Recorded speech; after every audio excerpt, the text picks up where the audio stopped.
It's Monday. It's morning. And it is Macabre. Welcome again, dear listeners, to Monday Morning Macabre, the podcast where we talk about creepy, spooky, October Halloweeny things. 'Tis the season. I'm with your two favorite people, Skrinks and Dingler. Am I a Skrinks or am I Dingler? In my head, you're Skrinks. It sounds like scones. I more. felt like a Skrinks. Yeah. Yeah, you have that. You've got that Skrinks vibe. And you're a big Dingler. I am a rather large Dingler. Welcome everybody. Hope your week has been #blessed.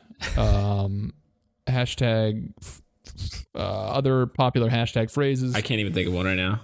I can't either. It's really a lot of pressure. Hashtag. What's a hashtag?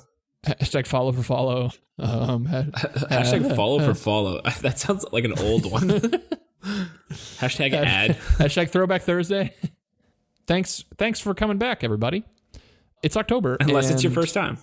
Unless it's your first time. If your first time here, I'm glad that you chose number 54. I think 55, 54, 55, something like that. 54 is where Skrinks and Dingler really hit their stride. It's really weird to stride, yeah. Welcome to the show. Every week, we're just here doing it. You know, we're just putting in the hours. And we want to shout out _flame_ who posted about a month ago on r/podcasts and said, can't remember the name of this podcast, somebody help. And it just so happens they were talking about us. And we thought that was kind of neat. We made it to r/podcasts.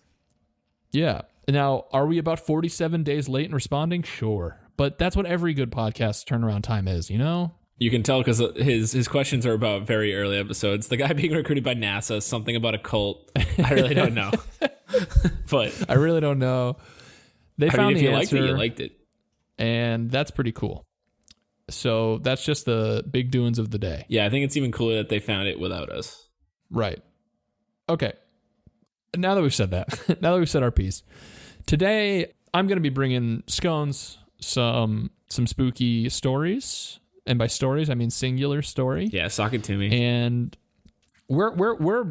our list of topics given by listeners is starting to back on up. And I'm trying to blaze through these, but you guys just keep sending in good ones. And this week, just like last week, is another listener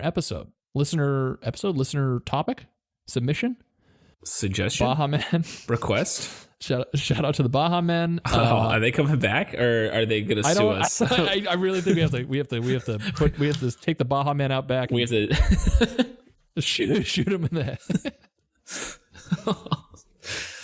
There's a lot of like dog connotations to that. Yeah. No, I agree. We're gonna have to we're gonna euthanize the Baja Men. We're gonna old yeller the Baja Men. Yeah. Anyway, this is from longtime listener Skelectra. Ooh. Hit us with a submission. So thank you, Skelectra.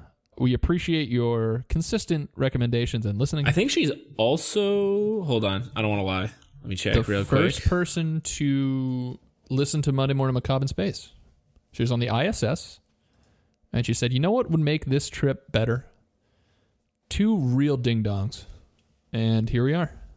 She's also a Patreon member. That she is, which is... Oh, that's why the Baja Man.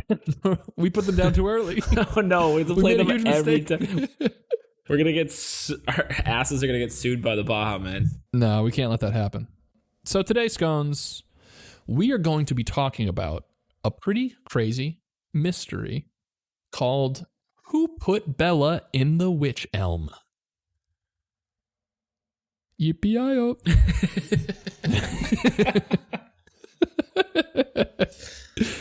Who put Bella in the Wych Elm?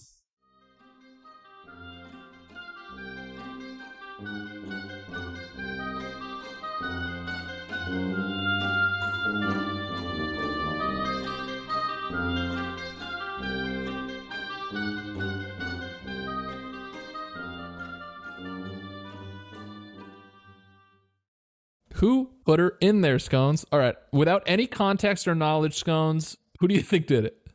Let's invert this process. Oh, I gotta find their names. What are the names of the Baja Men? This is gonna become a very Baja Men centric. It's definitely Either Herschel Small or Ivan Prosper. Ooh, Prosper, Smalls and Prosper? Or Leroy Breaka Butler. He's my favorite Baja Man, I think. How many? Are there 3 or 4? There's... Wait, is there going to be like 1 million? There's 9 Baja Men with... Hold on. Dude, that's a Baja clan. That's a Baja gang, like a full... So, this is the craziest thing I've ever learned. There are... There are 9 current Baja Men with 10 different previous Baja Men members. They're like Sha-Na-Na. They're literally Sha-Na-Na. They're Sha-Na-Na in everything but name.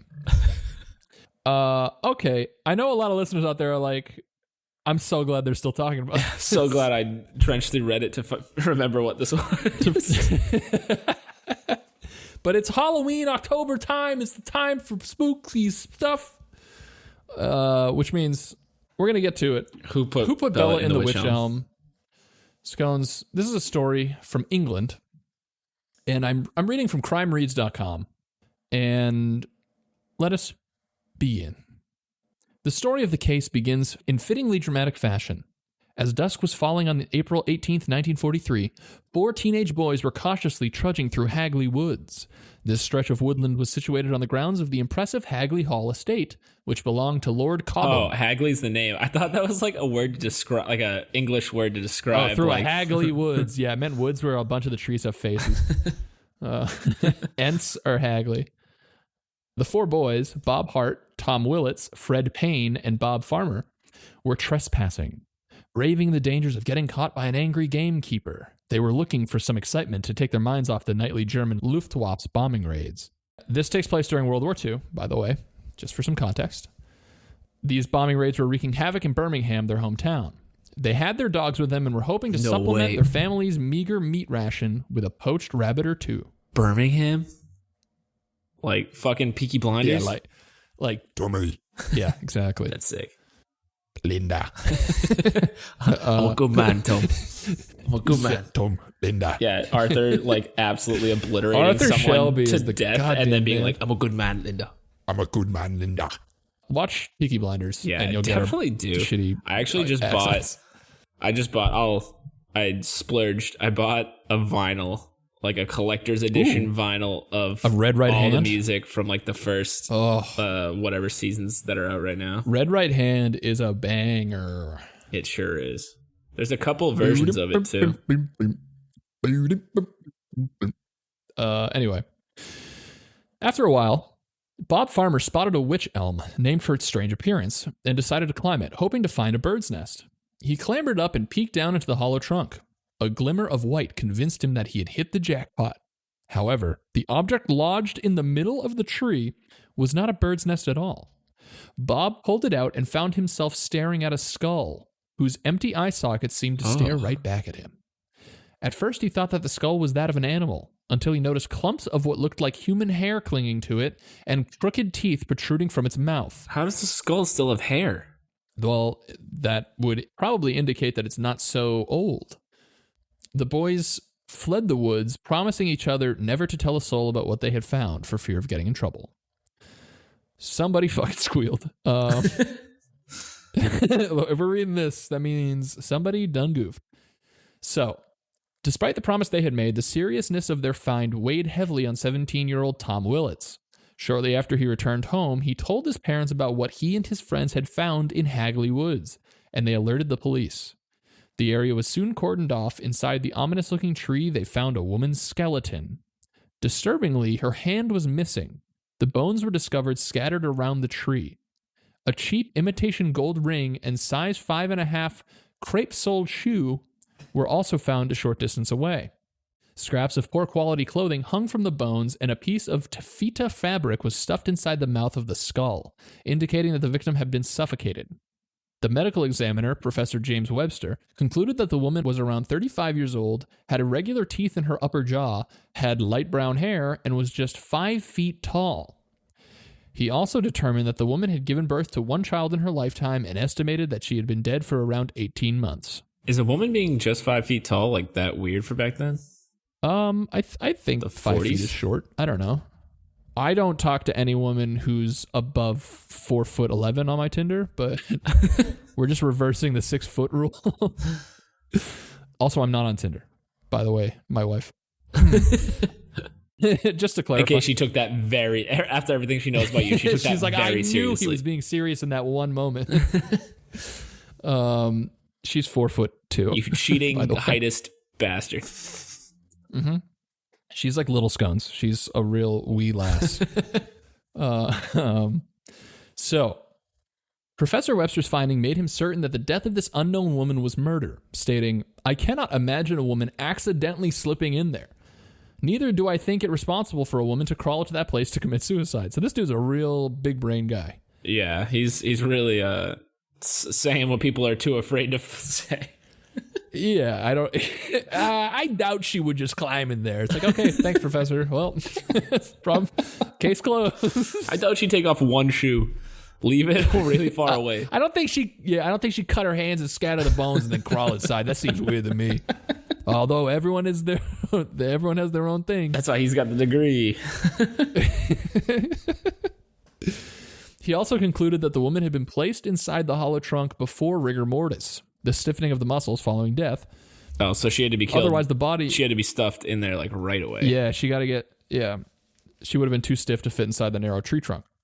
Professor Webster also maintained that the victim would most likely have been killed close to the spot where she was found. Otherwise, the killer would not have been able to transfer her body to the tree before rigor mortis set in. Rigor mortis is a very like dark, macabre term, but it's a sweet word. Really rolls off the tongue. It is a sweet word. It's my daughter's middle name. Your daughter's middle name is rigor mortis? Yeah, it's rigor mortis. Wow. That's beautiful. We just thought it was fitting and beautiful. It's actually making a comeback. We read all the articles. The article's titled Rigor Mortis is making a comeback. It's like top 2020 baby names. Rigor mortis, sleep deprivation. It's like a lot of stuff like that. It's really cute. Professor Webster's findings made him certain that the death of this unknown woman was murder. Oh, wait, I just read this. I take it back. Rewind. What would you do if like I just kept repeating the same paragraph? Started the whole How long article before you'd be like... over again and see if I noticed. Like, I messed up. We gotta start from the top. Each episode. I'd probably blame myself. Long. I'd be like, did I just black out? Okay. So the medical examiner, James Webster, is quoted as saying, quote, it was an excellent place for the concealment of a murder, and I think it indicates local knowledge. So this guy Ooh, so we got a local is doing the it. Sherlock. Yeah, we got local singles in my woods. Following the discovery in the Wych Elm, Worcestershire police contacted every dentist in the area, hoping that one of them could recognize the woman's distinctive protruding teeth. They also trawled through piles of missing persons reports to see if any of them matched the description of the deceased. Neither line of inquiry turned up any leads. The investigation then turned towards the personal effects found at the scene. The scrape-soled shoes were traced to the Waterfoot Company in Lancashire, and the investigators were able to find the owners of all but 6 pairs, which had been sold from a market stall in Dudley, a town approximately 11 miles from Birmingham. Tommy. Shalom, Waffle. Oh, guys, if you're listening to our podcast and you're like, you know what, I trust these individuals to have good taste for some reason, please go watch Peaky Blinders. It's going to change your life. If you get one thing from this podcast... Tom Hardy's so good at it. He's really good. Anyway. I'm drinking some real good beer. Just a little flex. So. Oh, I should have had a beer. You should have had a beer. You would have been more fun. That would be more fun. Should have had the listeners want scones loose. Yeah, we want scones loose as a goose with a noose around its caboose. That's some funny imagery right there. a little Dr. Seuss for you. The complexity of the investigation caused the trail to become colder with each passing week. The numerous tragedies of war soon distracted public and police attention from the tree murder riddle, and the woman remained unidentified. The case was quietly forgotten about. Then, about 6 months later, mysterious graffiti began to appear in the area. Bum, bum, bum. Graffiti in your area.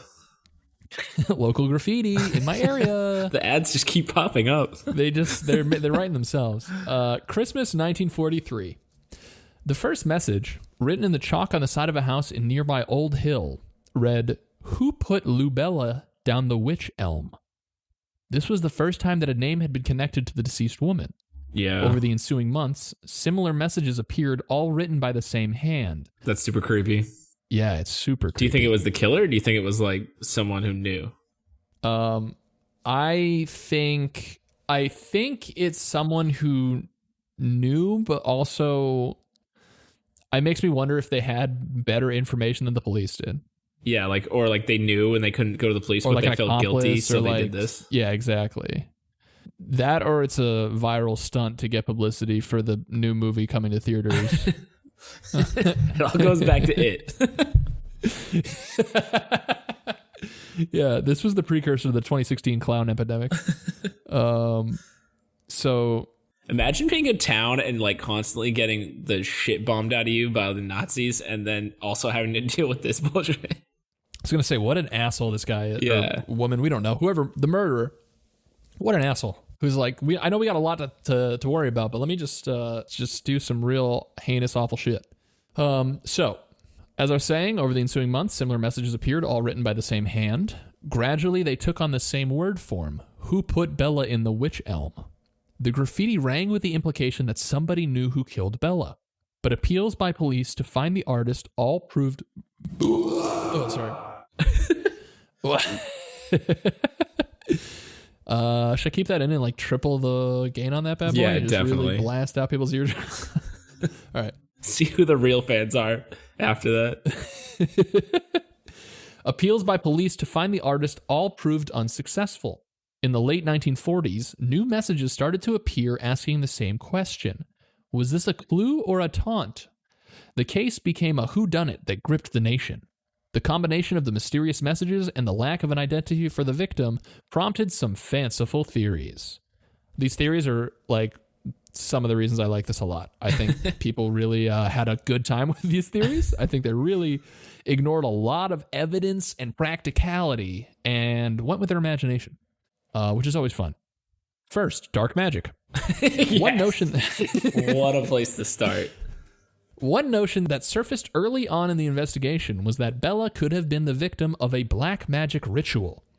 According to an anthropologist, Professor Margaret Murray, the fact that Bella's hand was severed from her arm and the bones scattered bore similarities to an occult ceremony known as, quote, the Hand of Glory. She also concluded that the murder was somehow connected to another case potentially involving witchcraft. Oh, this is the spookiest. I'm in on this one. This is the theory right? It's I definitely subscribe the most creepy. She also concluded that the murder was somehow connected to another case potentially involving witchcraft, the murder of Charles Walton, who was stabbed and pinned to the ground with his own pitchfork in the nearby village of Lower Quinton. Oh man, that's fucking hardcore. That's pretty hardcore. And no one's writing graffiti about that guy. Yeah, it was who forked Quinton? Or wait, that was the town. Who forked Walton? Who forked him? I don't know, dude. Developing the theory that witchcraft was involved, it was noted that the plant belladonna, also known as deadly nightshade, and witch hazel are both widely associated with the occult, and are, according to a local legend, so is Hagley Woods. Ooh. The fact that Bella was entombed inside a tree rather than being buried was also indicative of a ritualistic slaying, according to Professor Murray. The theory that Bella was executed for some crimes against a coven quickly gathered steam and remains a favorite theory even today, which is super fucking cool. Admittedly, sad for this woman, yes, but a very, a pretty badass, way to go. That's movie shit. True. Right, exactly. It's very cinematic. That is the word I'm looking for. Investigators working on the case, however, dismissed this theory, declaring that the bones from Bella's hand had simply been scattered by animal predation. Predation, wow. Predation. Which predation, which I agree. I think that's probably the Italian way to say it.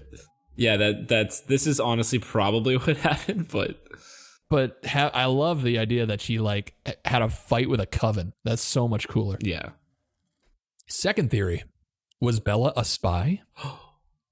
During World War II, several German spies were captured in the UK.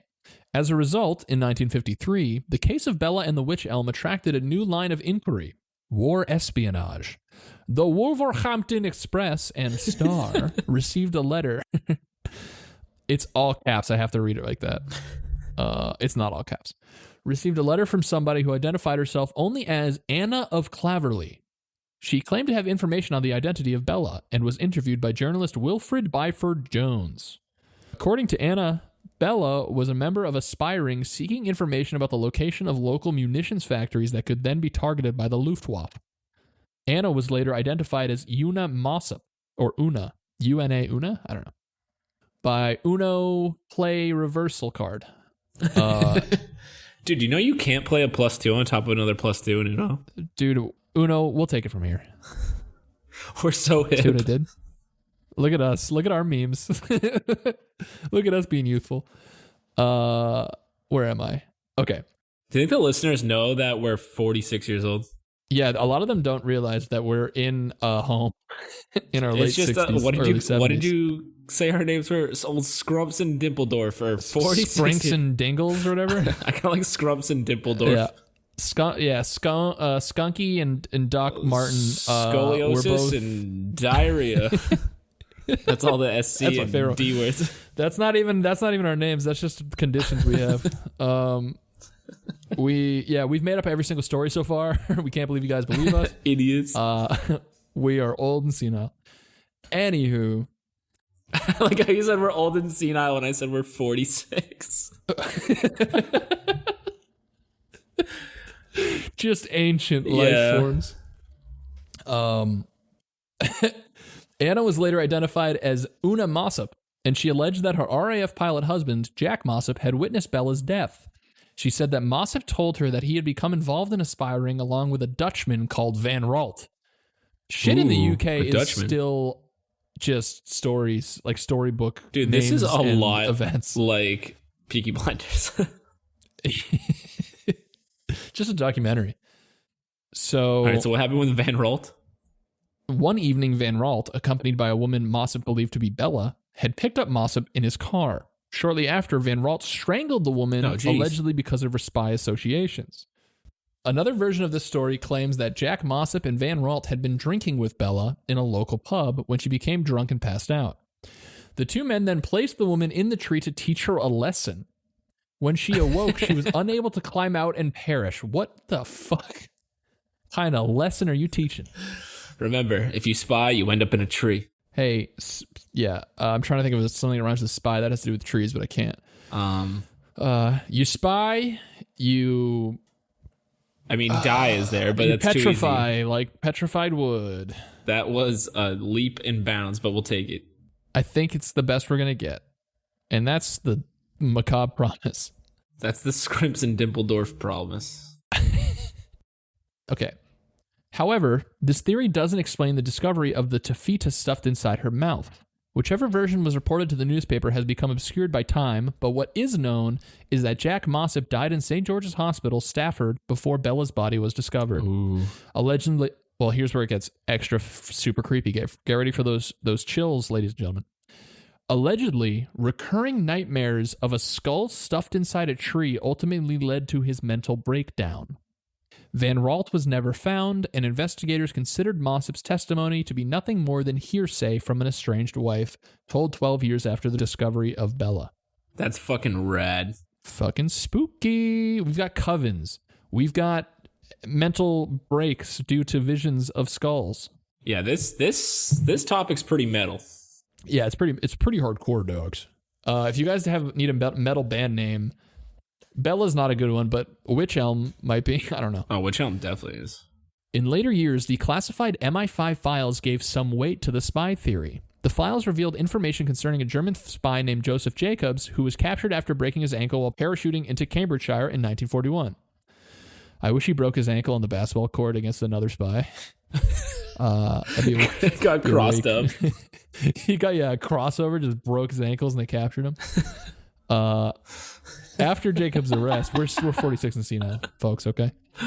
After Jacob's arrest, a creased photograph of the glamorous German actress and cabaret singer Clara Barl was found in his pocket. Jacobs told his interrogators that Barl was his lover and that the Third Reich had recruited her as a spy. According to Jacobs, Barl had parachuted into the West Midlands in 1941 and disappeared. Could Barl have been the woman Una Mossop had mentioned? Joseph Jacobs was never able to shed any more light into Barrow's fate, as he was executed by firing squad in August 1941. I wonder how fast, if this case would have been solved super fast if it didn't happen during like the worst conflict of all time. Also, if it had more modern technologies, it'd probably be super easy. Well, yeah, but that's not fun. Anyway, alongside all these imaginative theories, there was speculation that Bella may have been someone with a transient lifestyle, a person not easily traced in life and thus not particularly missed in death. Are you about to say gypsies? Yes, actually, they're about to talk about gypsies. Okay, keep going. In August 2014, BBC Radio 4 broadcast a program that suggested that Bella was a prostitute who had worked the streets around Hagley Road. According to police files, Bella had disappeared in 1941, which would fit the timeline of events. Locals pointed out that the fact that gypsies had camped out in the vicinity of Hagley Woods during 1941, that perhaps Bella was one of them and had been killed by a member of her own community. So we have to bring it back.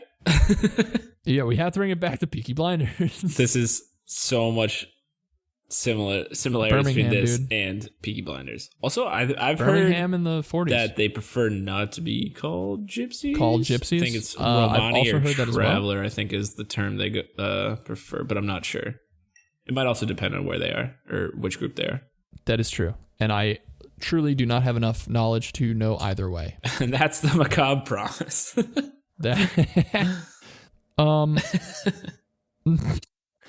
So, yet another suggestion was that Bella was a local barmaid who had been killed by an American GI. With no concrete evidence to support them, these various theories ultimately led nowhere. One straightforward and perhaps most probable hypothesis is that Bella was a homeless woman with no loved ones to report her missing. Quite simply, she may have been a woman who just fell through the cracks. That's really sad. As the yeah, very macabre. Somber. That's like somehow more macabre than the other ones. That is true and sad. As the decades passed, the mystery continued to grow. The sinister-looking tree, the severed hand, and whispers of witchcraft and espionage have combined to weave this tragic tale of an anonymous woman's murder into a darkly fascinating legend. And that, my dear boy, is the story of who put Bella in the Wych Elm. I liked it. The body was up, but the body was up. I like your funny words, Magic Man. I like it. Yeah, I think it's super cool. Yeah, I really liked the first theory the best, the black magic. Yeah, the witch one. Yeah, it's definitely the coolest theory out there. Although Spy's a close second. Spy was neat. The homeless one is just sad and probably the most accurate, unfortunately.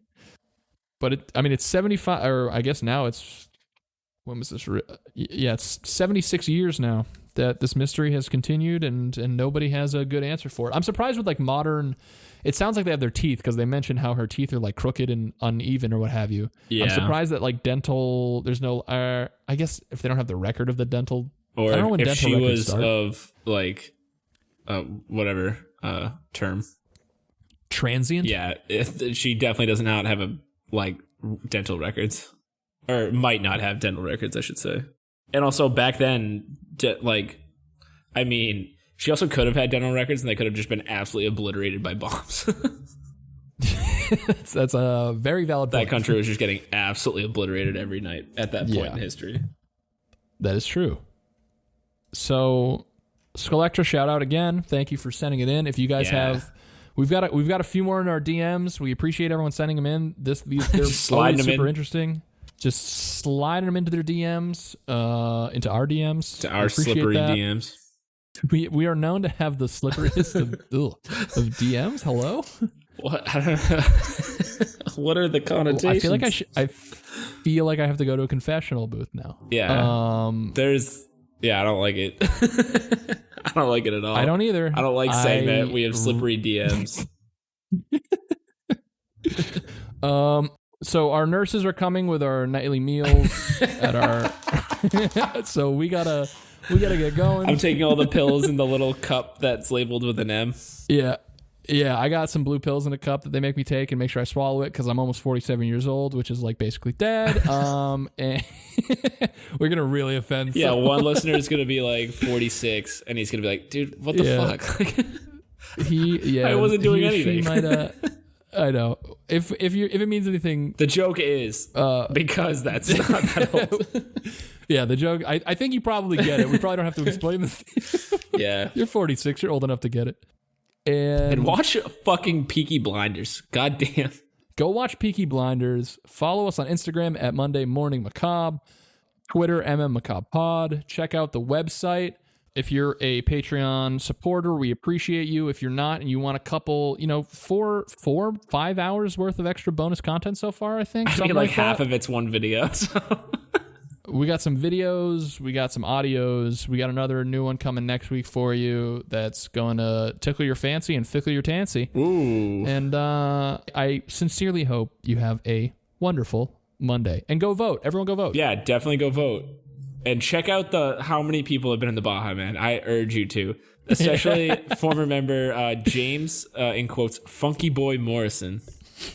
Shout out James. Honestly, the entire dynamic of their sound changed when Funky Boy joined. TBH. Someone's gonna message us like he murdered like 7 people. I was like, wow. Hey, I have an episode request. Yeah, the Baja Men murders. We should do one of our Patreon episodes. Should literally just be us going over the entire Baja Men discography, or that's just a whole nother podcast. Really, I think. Yeah, called like Baja Boys. I don't know. Anyway, right there. Right. Anyway, we're thinking. Anyway, hope you have a good Monday. Have a great Monday. Goodbye. Bye.